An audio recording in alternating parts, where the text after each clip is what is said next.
donkey that they used to model Donkey from Shrek passed away today, age of 30. 30? Yeah. The donkey was 30? Yep, the donkey was 30. Yep. They use an actual donkey? Like, you mean like... I guess so. What do you mean that they, like... I don't think they like. They didn't scanned rig it. the donkey in like CGI gear and have him walk around with like the balls on him. You're talking about just the donkey that they used for the artists to model visually. I believe so. I think Shrek was traditionally animated for the most part. I wasn't there. Yeah, I do not know. I'm a video game guy, not a movie guy. Same. Maybe we should do the history of CGI animation sometime. That'd be fun. That would be fun. And on that note, good morning, gamers. I'm your morning boy, Colonel Frank, and I'm here with your friend and mine, SX2 Kirby, a.k.a. Red Eyes Black Dragon. And today, we're giving you our 2024 recap and 2025 outlook. Yeah. To talk a little bit about the cool stuff that happened in 2024. Talk about what kind of cool stuff we're hoping happens in 2025. We're going to talk about the video game awards. We're going to talk about the video game awards, what we liked, what got us excited, and what we're excited for in 2025. It's going to be a quick and dirty rundown, or a not so quick and not so dirty. I don't know what the opposite of a rundown is. Yeah, it'll be a dirty overlook. So what do you want to start with, Kirby? I'm gonna start. This show can be a little negative sometimes. So I'm gonna start with a little glazing instead. We don't do enough glazing here. Jeff put on a pretty damn good video game award show this year. Just gonna get right to it. Just straight up, he did put on a pretty good damn show. That is a good point. We should talk just on the overview.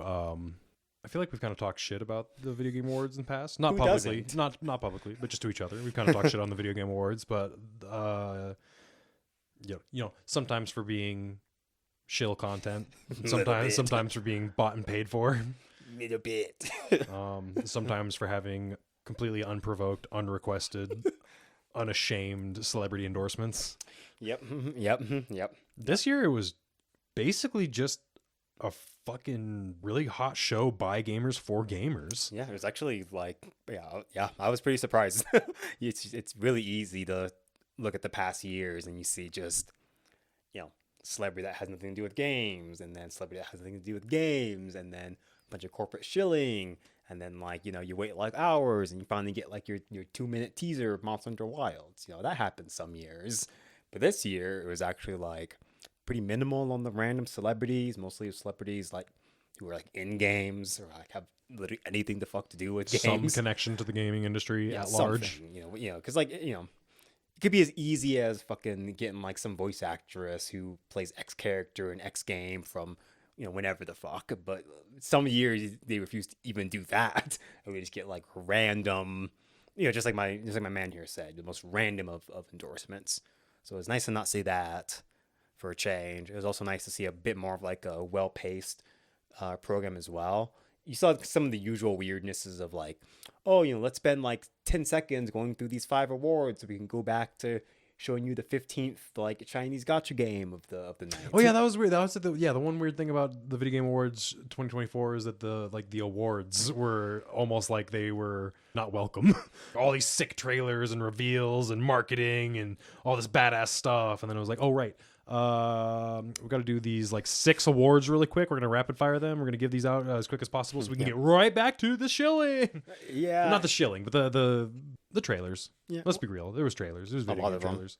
A lot of them too this year, and that's another thing is a lot of them. Yeah, researching for this episode, I realized just how out of my depth I was when I was oh man, I forgot that we missed the first 15 to 20 minutes of the Video Game Awards, and in that time there was 15 to 20 games revealed. Because I missed just like you said, we missed the first 15 minutes. I found out later The Witcher 4 was somewhere in that first 15 minutes. Yeah, we're getting The Witcher 4. you just want to transition into talking about what we're getting?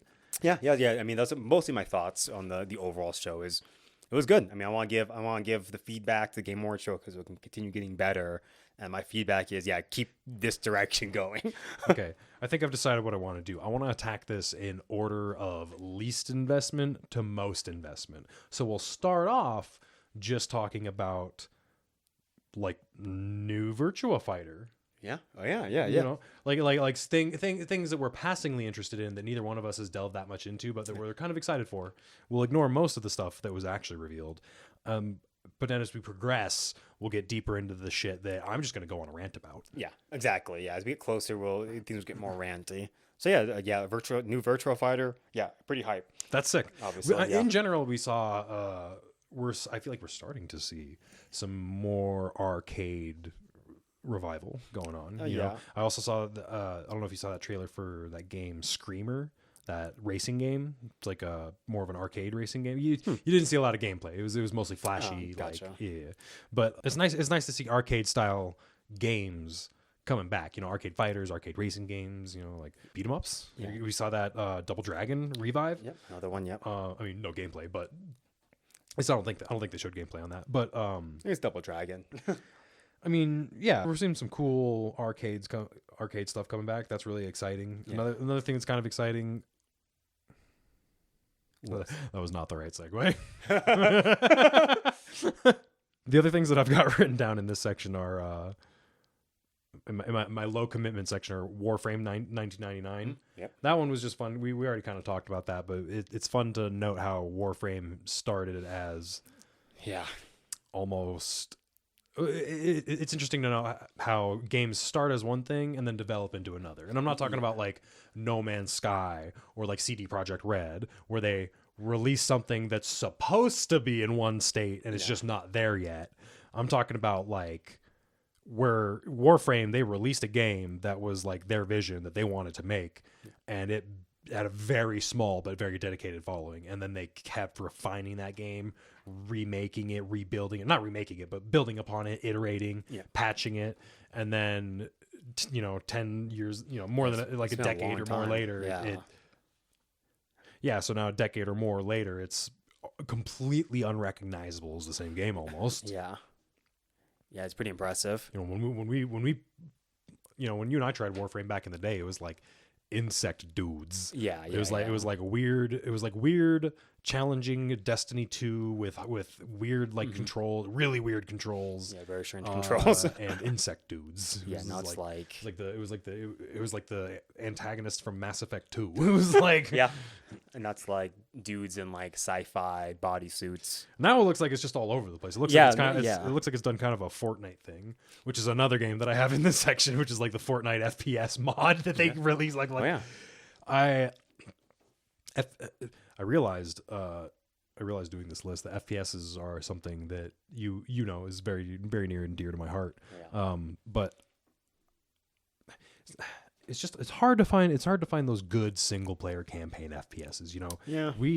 I'm really thankful for the Doom remake. And honestly, I think that's the kind of remake that needs to happen to more kind of like FPS games. You know what I'm saying? Is like a nice something kind of more arcadey, something that's not so grounded in realism. The Doom sequels, or whatever you want to call them, it's something that was nice to see them at the time, and even now, I mean, they're still making them now, and it'd be cool to see it happen to like Quake, for example. It'd be a cool one to see like a reimagining of like the setting, like a sequel-ish kind of deal for Quake. We already got that. It was Quake Champions. But that was like more of like a multiplayer centric dealio. I mean, like that's what Quake is about. I mean, kind of. I mean, that's a topic for another episode. Quake had a good single player campaign. The multiplayer. Well, Quake 1, 2, and 3 had pretty good single player campaigns. 1 and 2 for sure. 3 like mostly. Even 4, even Quake 4. Yeah. It'd be nice to see that, because you are right. We see a lot of first-person shooters these days, but we still don't really see a whole lot with actual like. You don't see a lot of good first-person shooters, is the thing. You still see your like Call of Duty Schlockba and like your your even Halo 5, 6. Well, they made it Infinite, and then they've kind of been sitting on that since. I mean, actually, let me retract my previous statement. Actually, we don't really see that many first-person shooters anymore, do we? That's how I kind of feel. But every time I say that in my head, I'm like, oh, but there was Far Cry. There's always like big budget first person. Look. We're getting sidetracked. Yeah. Don't worry, I'm gonna get in the FPS rabbit hole later this episode with you. We're gonna get there. We're gonna get there. I just wanted to bring up like basically the idea that games change as you're seeing more developers turn to games as a platform rather than games just as a single game, you're seeing more and more of this case of games starting as one idea and morphing into a completely different identity over the course of many years of development. Of continuous development. We got that in Warframe 1999. We got that in the Fortnite now FPS version. And then we also got Lego Fortnite Odyssey in the Video Game Awards reveal. I still was not quite sure what exactly that was. Man, a game, or is it a game mode within Fortnite? So in last year, I kind of went off on a kick on Lego games, and like the ones that aren't build Lego puzzle games are almost all open world, craft, but crafty build, just like what you'd expect a Lego game to be in a post Minecraft world, right? But they're going, shit, how did we not think of that first? Those are your, I know, right? Well, it's like they did. It's just that it wasn't executed well. It's just like they never went back and looked at Lego Creator and were like, okay, but we could do this again. Yeah. But like modernize it just a little bit. Yeah, I get you like a little bit. Yeah. And I digress. Lego games have always had a really great and wide variety, but nowadays they pretty much fall into 3 categories, and that is your licensed property, which is most of the successful ones. Your Pirates of the Caribbean, your Lego Star Wars, your yada yada yada. And then your second category is your puzzle, basically traditional puzzle games, just a regular puzzle game, but with Legos. And then the third type is your open world, crappy Minecraft clone with Legos. You see a lot of games that are just like a World, for example, was just kind of a boring sandbox game. Or not even that fair. It's similar to Minecraft, but with even less to do, even less to motivate you to do stuff, and less robust mechanics to satiate your creative hunger just in the sandbox. Yeah, fair. So those are the games that I'm interested in that'll be coming out that we got reveals for, but I'm not necessarily really got an ear to the ground for. Yeah, same here. The only one that I'm slightly more excited for might be Virtua Fighter, but again, fighting games are such a they're if you're low commitment about the game, it's going to be hard to get into it because fighting games themselves are pretty high commitment games, and I already kind of, I'm kind of already deep in the Tekken 8 pool. I'm kind of deep in the Street Fighter. You're deep on your third job. Yeah, so exactly. So it's hard to be like, oh yeah, I'm definitely gonna pick that up for $70, and because it's like, am I really though? Probably not. I'm excited for the new Virtua Fighter just for what it means for arcade games. Yeah, or games of that style. Hopefully making even just getting a little more visibility. True, but I do want to see me. I'm a huge fighting game fan in general, and recently 3D fighting games, your Tekkens, your Soul Caliburs and such have kind of gone by the wayside, except for Tekken, obviously. So it'd be nice to get another 3D fighting game in the mix, just at least make Tekken kind of sweat a little bit. I don't know, they're kind of running the show kind of uncontested, for the past decade, just about, So that's why I'm probably gonna buy it, regardless of what I just said. I probably am gonna buy it just to kind of, help them You're out. a fighting game dude. Yeah, fighting game games. Yeah, but but I do recognize how it's probably not something I'm gonna put that much time into, more than likely, unless it's sick as fuck. But yeah, that's definitely the one I'm kind of keeping my ear out for of that list for sure.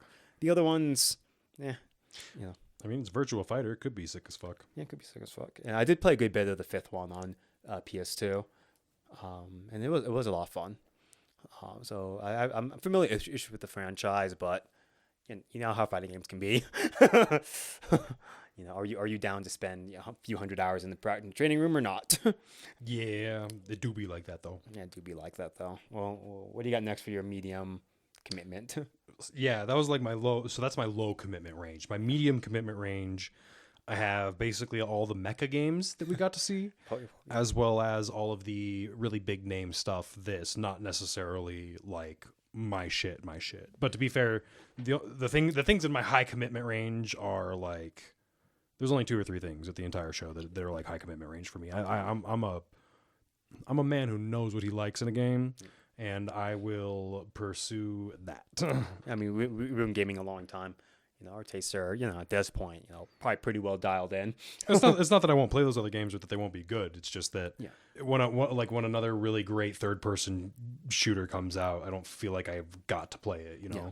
I've been playing third person shooters since before third person shooters were a thing. Yeah. Like I just Facts. don't. I just and I played a lot of good ones. Yeah. I also played a lot of shitty ones. Yeah.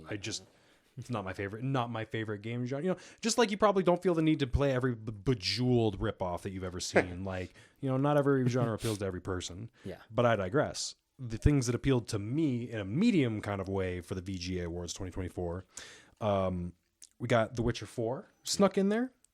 We've got, I wrote this down, but I think I changed my mind on that shitty Tales of the Shire game, that Lord of the Rings Sims ripoff that I thought looked kind of cool at the Video Game Awards, and then I rewatched the trailer and I realized it looks like fucking dog shit. Yeah, this looks really low budget. Like dog shit. It looks really low budget. Low budget to the point where they could not recreate the Shire in a Sims environment. Yeah. It's like, oh boy, it's like, Yeah. it does not look good. It does not look good. It looks like an updated Club Penguin. That's a reference. I mean, that was. I'm just making fun. I'm just fooling. You're not wrong. It doesn't look too great. We also got Mafia: The Old Country. Yeah. Pretty excited. It's been a long time since we got a Mafia game. Yeah, it's been a while So now. pretty stoked. And then the mecha stuff, right? Yeah. Steel Hunters. Mhm. I actually got to play that game. Did you? That was one of those games that was like, here's this new game, live now, join the beta tonight, and I did, and I played. Unfortunately, not enough of it to get a really solid set of impressions, but it was cool. It advertises itself as a PvPvE kind of game, which in reality it's way more dialed for the PvP aspect, but it's a team-based. No, stay with me here. It's a team-based competitive shooter, or it's a team-based arena matchmaking shooter. Shooter, like online shooter. But it's not in the way that you think. I'm not talking about red versus blue here. I'm talking about 2-on-2-on-2-on-2. It's a game where all of the game modes are built around 2-man squads, basically. So you have 2-on-2. Yep. You have one team versus one team. Yep. You have like a 4-team free-for-all where it's 2-on-2-on-2-on-2. Yep. And then there's one other game mode that I didn't get to try that's like more of a PvE type of thing, I think. Gotcha. But the big surprise in that game was that it did not play that much like a mecha game in my mind. I'm one of those fucking purists who I prefer my mecha games to, feel like a mecha game where like the machine that I'm piloting feels like a mech, like feels like a like it doesn't have to feel fucking slow and like ancient, but like there should be weight to it. Like it should feel, if it's bigger than a tank, it should feel heavier than a fucking tank, or like at least heavy. Like maybe like like it shouldn't be.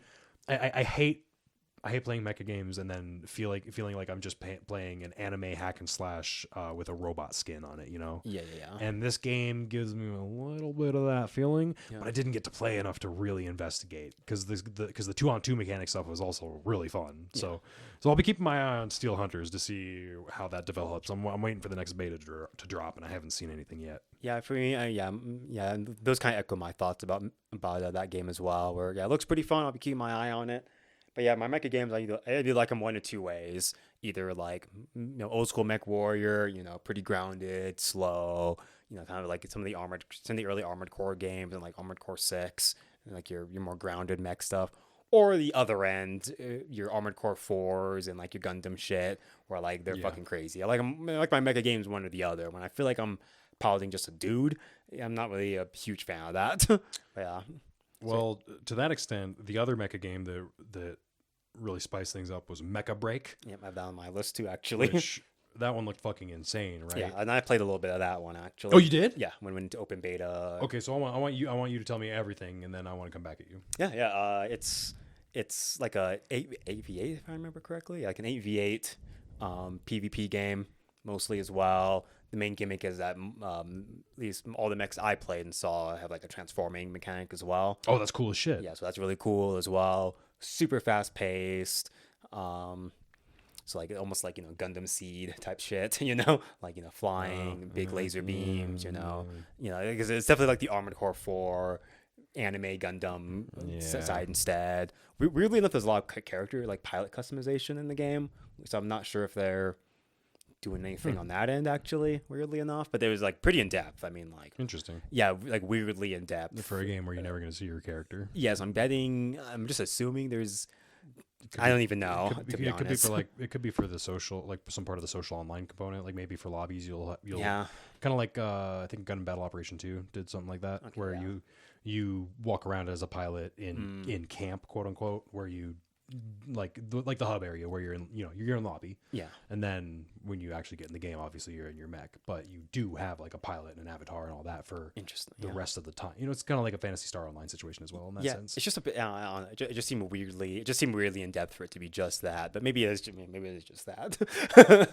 But I digress. It was pretty nice. I mean, the character customization, the palette customization, the mech customization, all great. The game felt pretty good to play.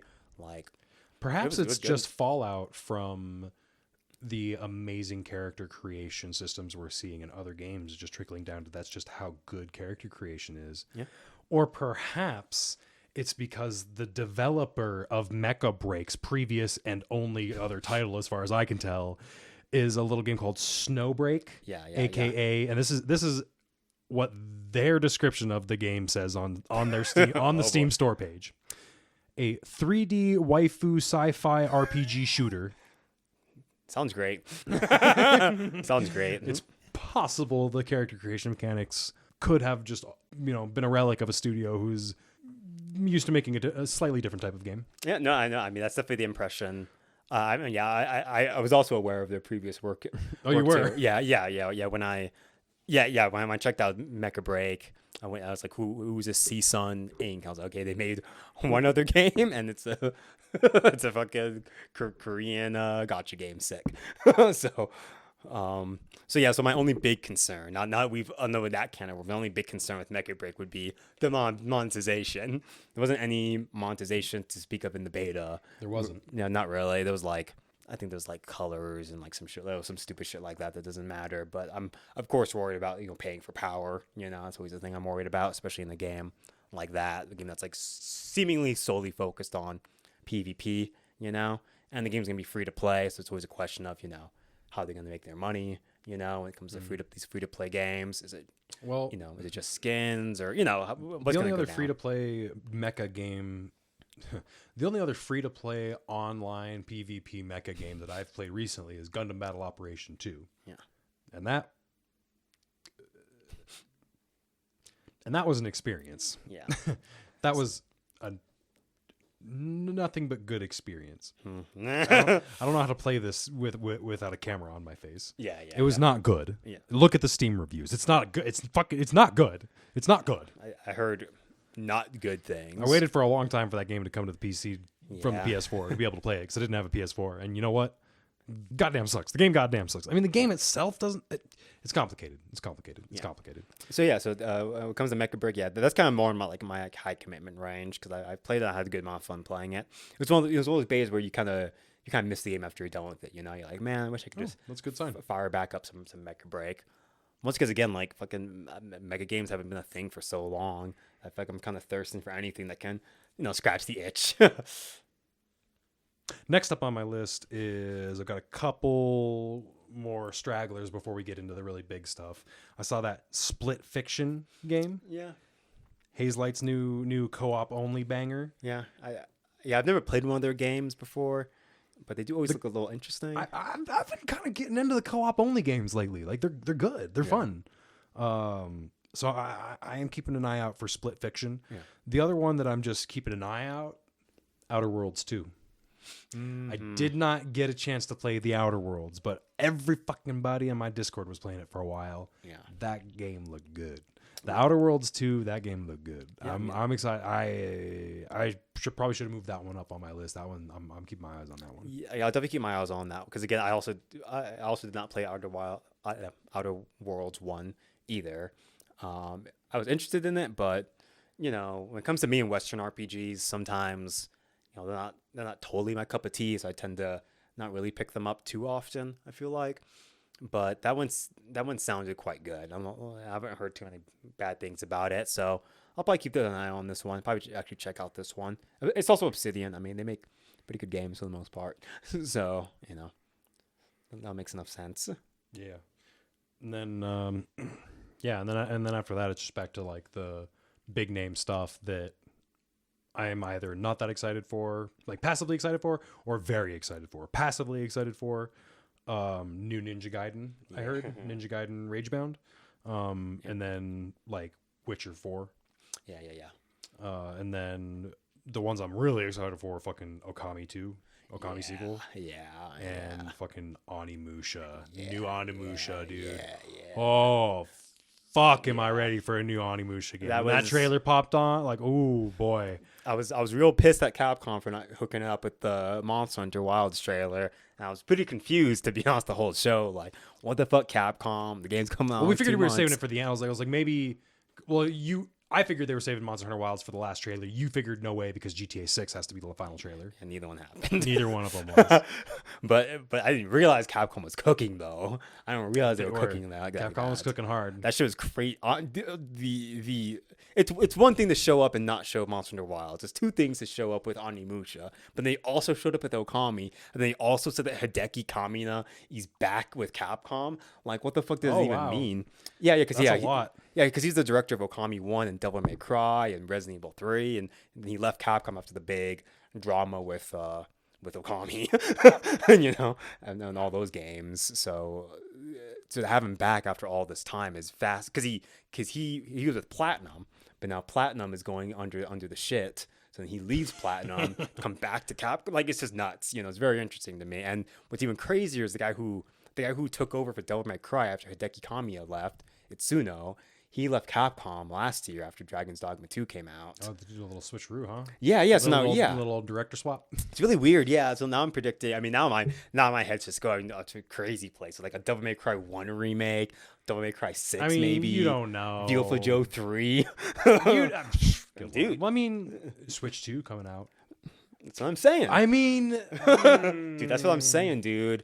That's what I'm saying, bro. Resident Evil, the new Resident. Why haven't we seen the new Resident Evil yet? Because Hideki Kamiya. Because Resident Evil 8 was complicated. Yeah. Well, Resident Evil 7 was complicated. I'm just saying, like the fucking Resident Evil 9 and Resident by Evil 6 Hideki Kamiya.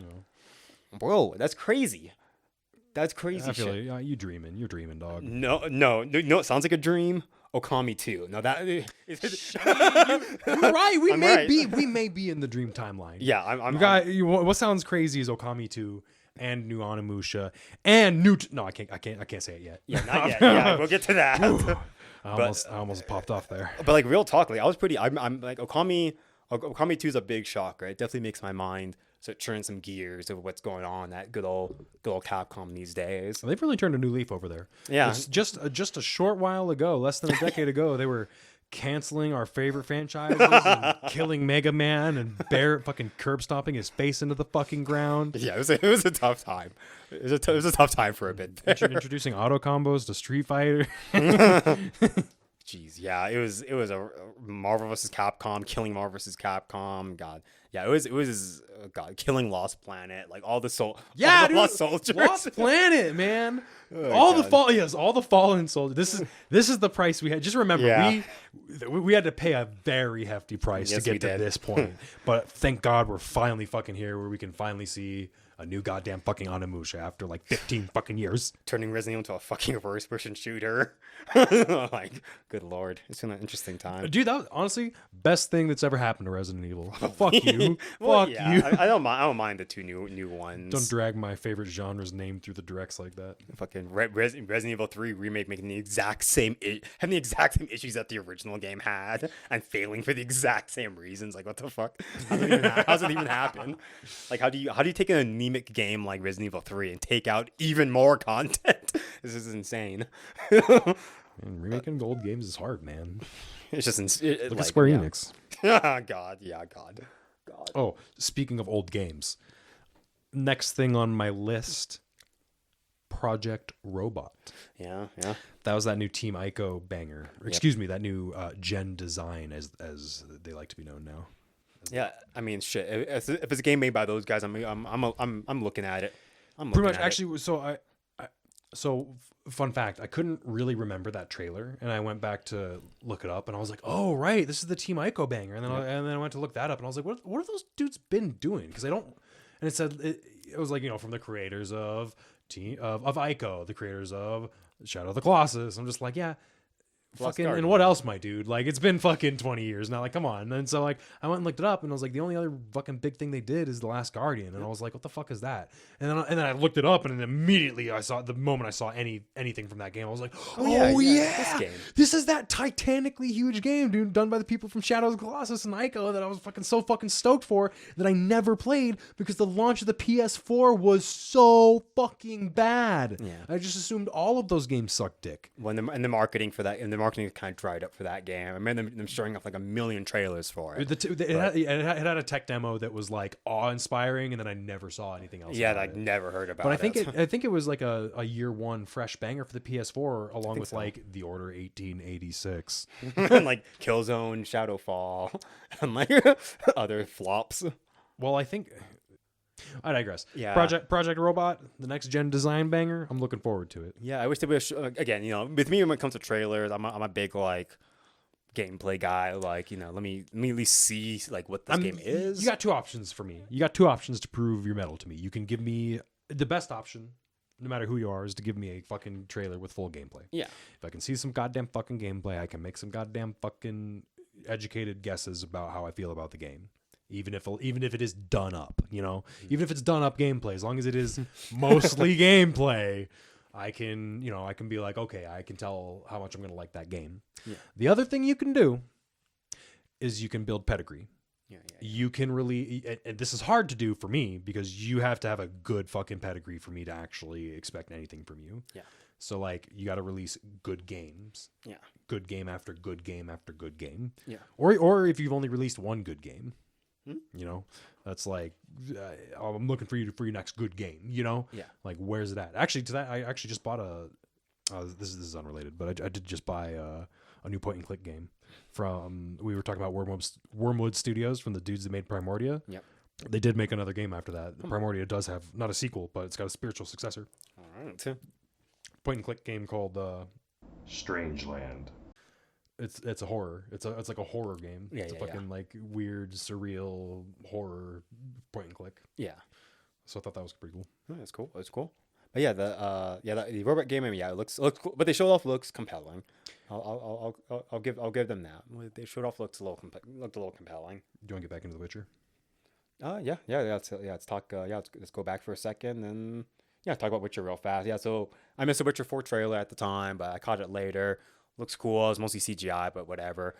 so I think after Cyberpunk 2077, CD Projekt Red's in a bit of a interesting spot. I feel like where I think they have not a lot to prove, but I feel like they have a little to prove for sure. I think. Yeah, they're in a really interesting position. Because if you can play Cyberpunk 2077, on like a good rig now, it's hard. I would find it hard to deny that it's a good game. You could still be disappointed by the fact that's like less RPG than you wanted, or like whatever gripes you there have about Cyberpunk 2077. I think are still fair. Like I'm playing it right now for the first time actually, and I can see even if this game had come out in this state 4 years ago with this performance and everything, there are still gripes even I would have with how it's all put together. It's very modern RPG where it's like 15% more damage on crits or stuff. It's very it's not as RPG as I think some people were expecting. Like I think some people expected like fucking Shadowrun on the Super Nintendo or something, like a fucking hardcore fucking RPG. Like I was complaining just in your house a bit ago how I can't even riz up this fucking NPC girl, like properly because the game forces me into these choices. It has me linearly going down this conversation path with this character. Still unclear on if that's an appropriate use of the term riz. Still unclear about the lingo. Yeah, we're old. So I think CD Projekt has a bit to prove on like that aspect, and if they can like launch a game in like a playable state for once, because a lot of people like to glaze up Witcher 3, but even that game came up with some pretty hefty system requirements at the time, and performance was, not the greatest. Sure, now you can run the fucking game on the Switch, but it's fucking been like 6 years since the goddamn game came out. Yeah, they have that classic game plan of release it first and optimize it later. Yeah, and after Cyberpunk, I'm not sure if that's gonna play out as good this next time, because if you remember, a lot of people were bitching about Cyberpunk, but if you remember at that time, it did break records in terms of like most players playing a single game at once on Steam, like that kind of shit. It was like busting records. It sold a lot still. Yeah, it was. Like, I mean, that was a very well marketed game. Yeah, so like a lot of those issues were very like, I don't want to say they didn't matter or anything, but they were. I don't know. I don't even know how to say it exactly, but I don't think that people are gonna give them a third chance so easily, especially if the first gameplay trailer for Witcher 4 is not very impressive. Because again, like an issue I have with CD Projekt Red sometimes is their narrative, like their character, and like the world that they build is so impressive, but when you get down to the brass tacks of like the combat and the gameplay, it's just not exactly what I'm looking to do for, as long as their games go on for. It'd be one thing if we're talking like a 30, 40, 50-hour game, but Witcher 3, Witcher 2, these are like 70, 80s kind of games. And with the DLC looking at 100, 120, 130, Sounds very reminiscent of another company that I wanted to talk about next, actually. Yeah. You're talking about games that are narratively supreme, setting flawless, like very, very nice game worlds and the story and the plot, but the gameplay is just not necessarily what you want to be doing for as long as you want to be experiencing the rest of the parts of the game. Yeah. Sounds to me kind of like a Naughty Dog game. Yeah. Fucking, especially Jack and Daxter, man. Jack 2 and 3 are... Well, Jack 3 fucking drags on for a goddamn minute, yes, too. It does. Those games are honestly a lot of fun, but like the plot and the cutscenes and the fun characters and stuff like that, I think carry the game farther than the gameplay. The gameplay in each one of those games. The second game has a lot, but even the second game drags on to a point where you're like, okay, yes, they do. but like what?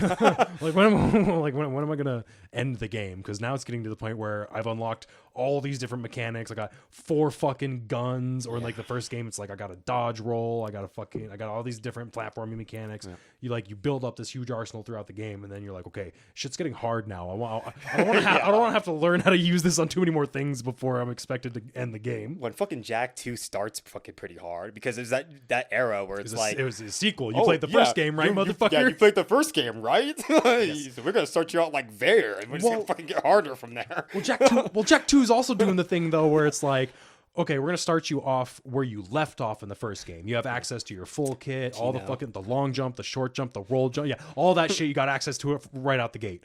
Also, the second game is going to be a completely different fucking game. It's going to be Grand Theft Auto. We're going to introduce new mechanics. It's not going to play it all like the first game.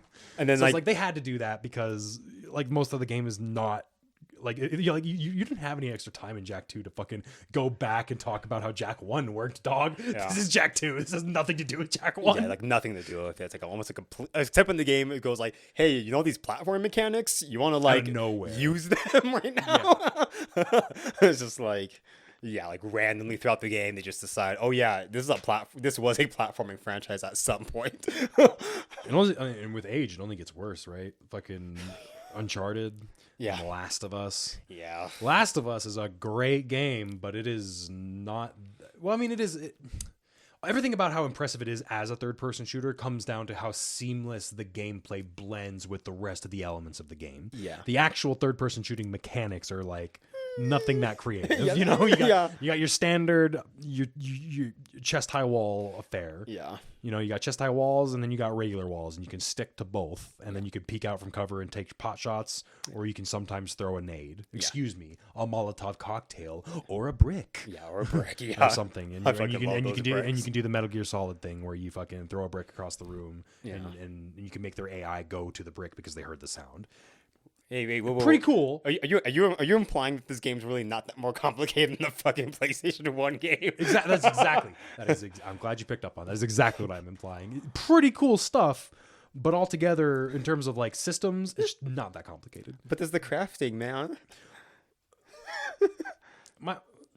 My fucking point is that the impressive part of The Last of Us is not how creative or fun the gameplay is. It's how well the gameplay blends, like how well it disguises itself. Yeah. You know, Oh, yeah. you almost don't even realize you're playing a game after a while. You're just you're just in it. You know, you are Joel. You know, I think my favorite part is actually when you're not playing Joel in that little section where you're playing Ellie when he's injured. maybe actually because that part of the game you're just like, wait, what the fuck is going on? you're And like, then you're holy like, you really feel like Ellie, where you're just like, I'm completely unprepared for this situation, and I have no idea what the fuck I'm doing. I can't pull up to anybody. It's instant game over if I fucking run up to anybody because I'm a fucking 12-year-old fucking girl. I'm not like a 40-year-old ex-Navy SEAL. Right. Which is why I'm so excited to see what they've cooked up with in their new game, Intergalactic. Yeah. That was definitely a trailer where the trailer started and that was immediately like yeah, I'm vibing here.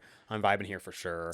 And it got to the point where it's like the fourth like product placement. I'm like, oh, this is some fucking quadruple A fuckery. That's like where I started off. Like the trailer opens up and you get the Porsche badge on the spaceship, and I'm just like, okay, yeah, who's fucking making this? who's funding this? Who's funding this? This trailer was not cheap. Yeah, this is not a cheap and trailer. I was like, we're thinking like maybe it's a Star Citizen thing. What's Yeah. going on? And then like the more the trailer goes on, the cooler things look, and you're just like, what the fuck is going on? And then they finally reveal it at the end. It's brand new fucking IP by none other than Naughty Dog. Like, all right. Like, yeah, all right. Like, All right. fucking, I'm not even a Naughty Dog shill. I haven't even played the Uncharted games, dude. Yeah.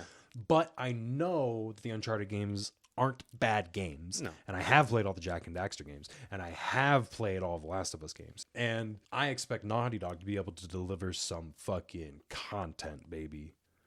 Yeah, I mean, there's not a whole lot to be said. It's Naughty Dog. I mean, at worst, the game's gonna be as bad as like Uncharted 3. That's like the worst game they've made in like 10 years or something. It's like that's probably gonna end up being pretty good. I mean, is that the worst game they've ever made? Maybe. Maybe. Maybe Actually. and, like maybe in like Jack. You could Daxter 1 maybe. You could argue like maybe Uncharted. You could argue Uncharted 1 obviously because it's a little janky, but you know I usually give it a pass because it's the first one, you know. But like while the third one I won't really give it much of that because fucking the second game's way better than the third game. So It's tighter. It's tighter. Yeah. But I'd say like it's between like I think my least favorite Naughty Dog games I'd say is probably between Last of Us Part 2, Uncharted 3, and then like Jack 3, I guess. Those are some fucking like yeah. like those are your worst games you've made, like award-winning fucking critical darlings. All I'm saying is I'm excited to see the space game. I'm excited to see the new space game. I just wish they showed off at least what kind of game it is. I think it's pretty clear. It's gonna be some kind of action. Yeah, it looks like That's all we got. I'm imagining. I hope it's not this. I hope to God it's not this. But I think it's. I just hope it doesn't play like the new God of War games. I'm pretty sure it is. Oh, you mean playing like the new God of War games, aka playing like Sekiro, aka playing like a Dark Souls game? Yeah. What do you mean? You don't want to play another Souls-like? Not really. What do you mean? You don't want to do the block roll thing? Not You don't want to just sit there, spam whatever move that lets you be safe the entire time, wait to learn the entire enemy's moveset, and then just react accordingly? No, I want something more interesting. I would love it if it was like, you know, more of like a Ninja Gaiden clone or like a Devil May Cry clone or something a bit faster, maybe, you know, a bit more fun, gameplay I don't think you're focused. going to see that. No, I'm not. This is going to be more on the RPG side of things, I'm hoping. I don't even think I think it's not even going to be that. I think it's going to be. I think it's going to be. I think you're going to see your basic God of War style. Oh yeah. You're going to see your basic third-person hack and slash mechanics crammed into a more fully realized space RPG like everyone's been clamoring for lately. I think that's what you're going to see. Yeah, I agreed. I think that's exactly what's going to play like. I think it's going to be a, you know, slightly. And I'm here for it. You know, I'm like we were just saying, like this is what yeah. Naughty Dog does. They do decent. They do okay games. Okay, and I'll tell you the reason I don't think it's going to be that though. Is general. Well, I was going to say generally Naughty Dog comes up with their own gameplay mechanics rather than just kind of Well, usually like aping off what's popular. well, usually they have a bit of spin on it normally. Yes. You know, like Jack and Daxter is all about like the Jack like and the Daxter is perspective definitely was really- it's their own platformer for sure. Yeah, it kind of its But- own feel. And then Uncharted, I feel like they're the ones that really kind of solidified like they're the ones who took like the Gears of War third person shooting Yeah. and made it Uncharted third person shooting. Yeah, they kind of took like we were all like, playing Gears of War and now we've all just been playing Uncharted. You know what I mean? Yeah, they kind of took like Max Payne and like Gears of War and kind of took those two styles and kind of melted them. Where you have a bit more movement than you have in like than Gears, but not like to the level of like Max Payne. It's kind of somewhere in between. You know, where it's like it's a little less heavy and like you know, literally like a chest high wall simulator than Gears of War, but it's not as free flowing as like your Max Payne game is. It's kind of somewhere between those 2 points. Kind of how I always kind of felt like it was.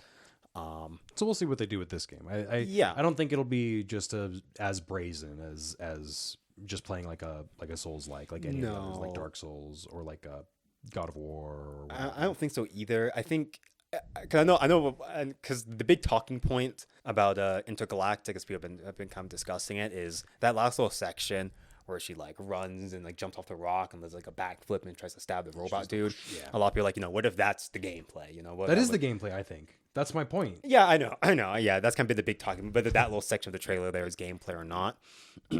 Me, I'm always skeptical. I say, yeah, I say no, of course. But I think. But you know, you always have to go back to that fucking Last of Us Part 2 trailer that they showed off initially, where it's just like, but at that moment you're like, holy shit, man, this is the fucking game. Like, holy fuck, I didn't realize we were not in cutscene mode and we were in gameplay mode during this whole trailer, like half this freaking trailer. So that could certainly be the case. Well, that's kind of the big thing to do for AAA companies right now. Sure. God of War 2018, the whole fucking game was that. Yeah, it just didn't look. It just that little shot in the trailer just didn't look like it to me. But that could be the whole point.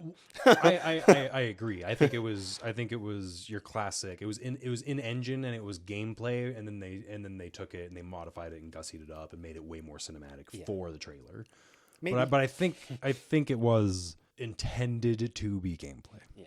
So, but yeah, not just intended to make us think it was gameplay. Actually intended to be gameplay. But I do want to talk about one other thing real fast before we switch to the next game, and that is this product placement kind of zone that games are starting to enter themselves into. I mean, what do you plan to say on this that anyone else hasn't already said? Probably nothing that anyone else hasn't said already, but I just want to give my 2 cents on it real fast. Okay. Like, man, it'd be real unfortunate to go down that path that like movies in like the 80s and 90s went down, where there's just a lot of obnoxious fucking product placement all over the goddamn place. Some companies have done it already. I know Square Enix did it a lot with Final Fantasy 15, for example. Nice. And 14 has a little bit of it as God, well. how does that even work in a game like that where your setting is so disconnected from the real world? Well, I think like I'm trying to imagine like fucking Squall drinking a Coca-Cola, you know?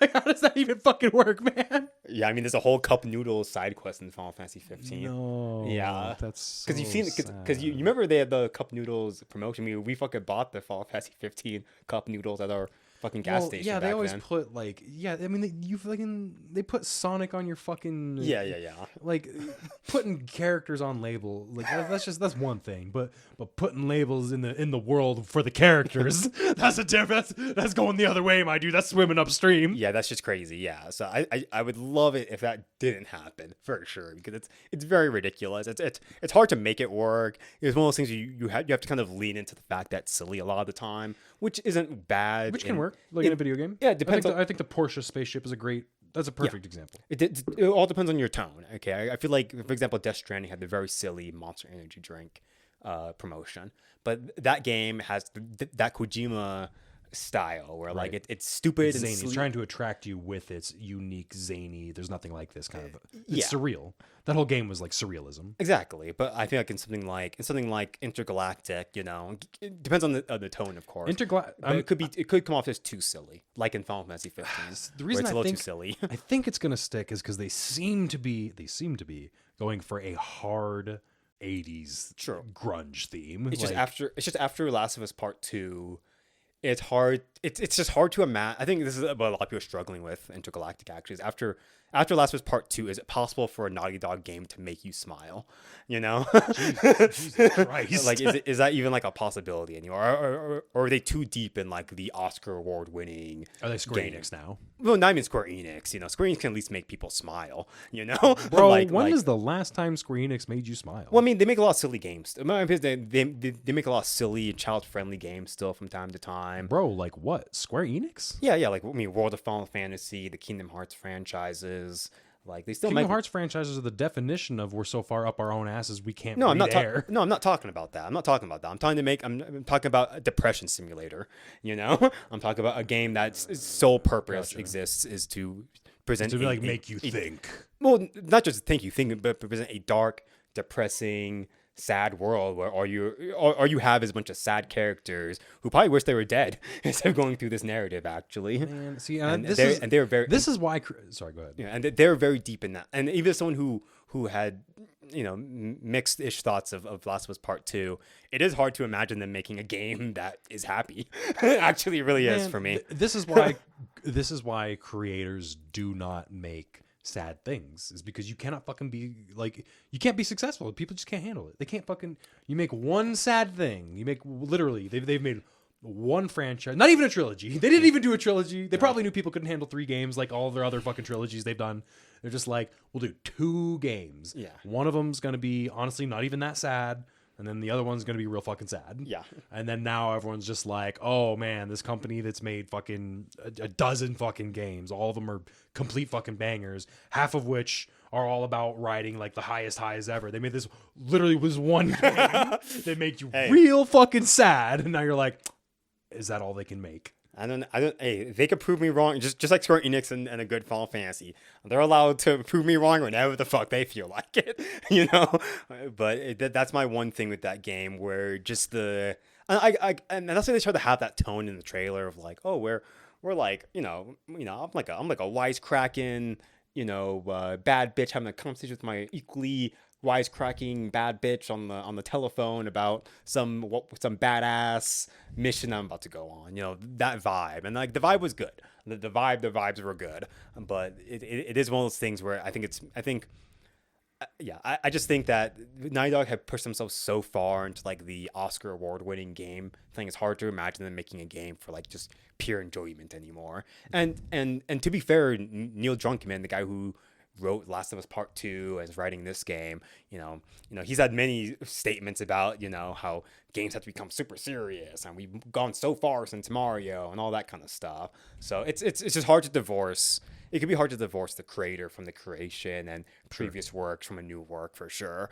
That being said, after all that, like it's Naughty Dog. Like it's probably gonna be good, and it's probably going to be good. What I'm excited to see it. All the evidence points to Intergalactic being a fun, lighthearted romp. I just hope it's maybe lighthearted. I just hope it's actually lighthearted. I'm just I mean, fuck, man. Like, let's be honest. I mean, games aren't really that lighthearted these days. Yeah, just, like you ain't see lightheartedness in games these days. Hardly shit at all. Yeah, and I think that's a part. I think that's a part of why I'm kind of wanting that out of this game. I think that's part of worried what about it. I mean, you know what I've been playing recently? What? Ni no Kuni. Yeah.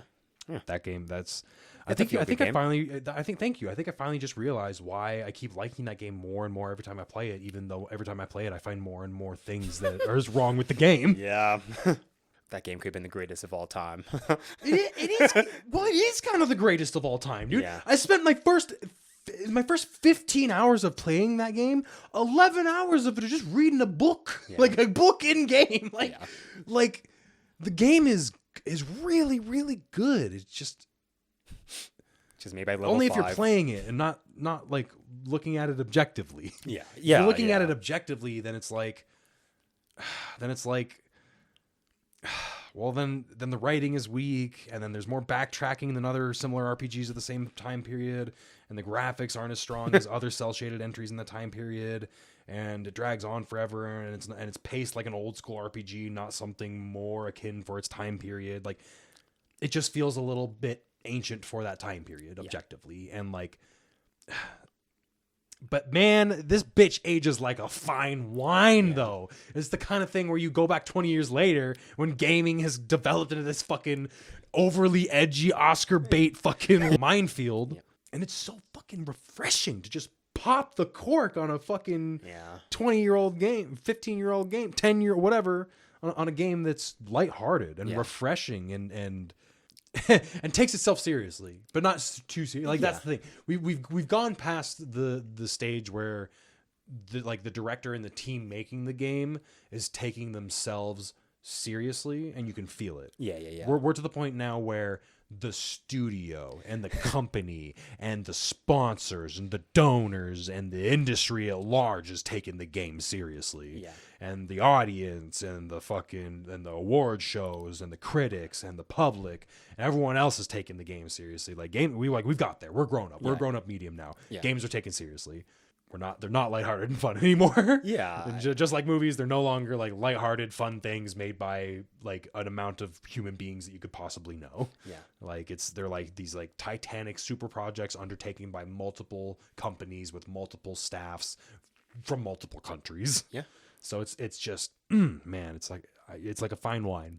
Playing Ni no Kuni is like, I don't even think this is for the podcast. I'm probably gonna edit this whole thing out. But like playing Ni no Kuni is like fucking popping open a fine wine, man, and just enjoying just a taste from the past. Yeah, I think I feel similarly to another way off tangent, but I feel I would feel similarly about like Xenoblade 2, where at the time I didn't really like the overly cheesy and just the overly like fucking, like I compared it to like it's like a harem anime, it's like that kind of tone, like very silly and wacky, and at the time I hated it, I feel like if I played it again now, 7 years divorced from when it actually came out, I'd probably like it a good bit more at this point, just because I'm just like you said, like when you look at the landscape of games, so many of them are so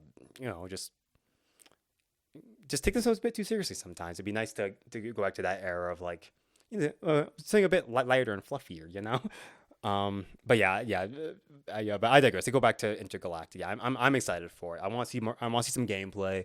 I want to just know what genre of game it's really even in, and kind of go from there. But I just want to see more. Yeah, I kind of want to see more at this point. Kind of see what they're cooking up. Is it a bit more RPG? Is it a bit more actiony? What exactly do we have on our hands? But yeah, that was. I think I do want to say as well. Like, man, they really got us though with that with the lead into the trailer and everything. Because I was like, that trailer was perfect. Okay, marketing wise, yeah, it was in really terms good. of marketing goals, that smart. trailer was a work of art. Yeah, it was really smart. It pulls you in exactly the way you want a piece of marketing to. Like the moment it opens up, you're intrigued, you're asking questions, you want to find out more. And then the longer it goes on, the more invested you get about trying to figure out what you're seeing. And then by the end of it, you're like, fuck yeah, I'm ravenous. I want more. I just want to, I don't even know what I've been shown yet. I just know that I want more.